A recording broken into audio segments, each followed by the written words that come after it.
पता कि नहीं तेरे इलाके दे विच डकैतियां चोरियां थी जावन आज के आंदा कोई डकैती चोरी थई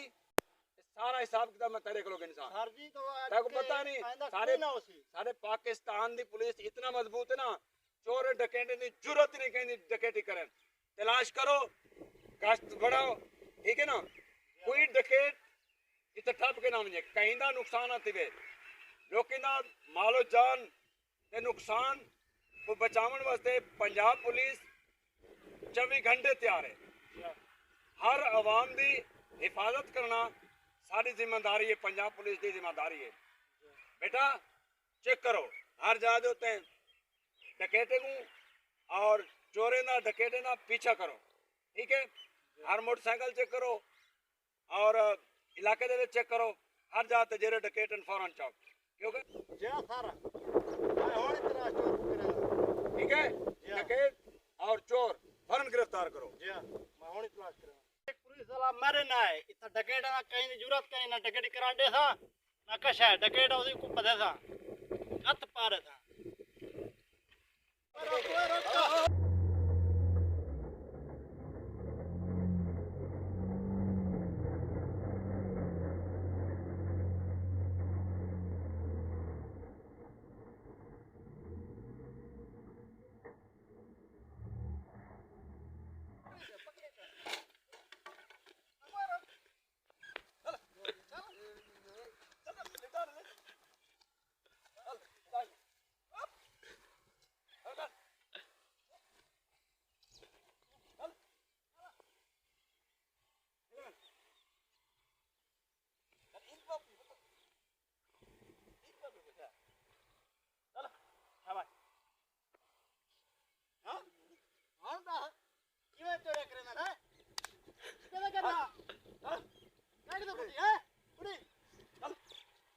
चोर पड़ दे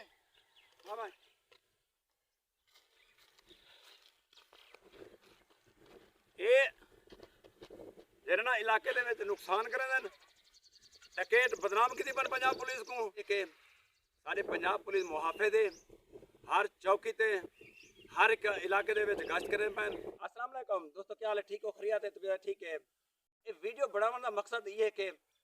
कुछ लोग शर पसंद अनासर सारे पंजाब पुलिस को बदनाम करे देन कि डकैतियां थी पैन पुलिस की वजह कने आया कि नहीं जिता इश्तारी होवन उथा पुलिस वने झगड़ा होवे पुलिस वने और जेरे मसाइल होवन सिलाब होवे तूफान होवन कोई चीज़ भी है पंजाब पुलिस पहुँचती है दोस्तों असा अपने पंजाब पुलिस का भरपूर साथ देवने जो कि आया कि कितने सकूँ मशकूक अफराद नज़र दा पे सारा भी आवाम का हक है कि असा अपने पंजाब पुलिस को इतला करूँ ताकि वो डकैत को पकड़ सकें या कोई ऐसा मशकूक अफराद होवे कुछ भी मसाइल होवे असा अपने पंजाब पुलिस को फौरन फोन करूँ रबता करूँ उन्हें को दसूँ ताकि पंजाब पुलिस सारी बर वक्त पहुँच सके पंजाब पुलिस जिंदाबाद।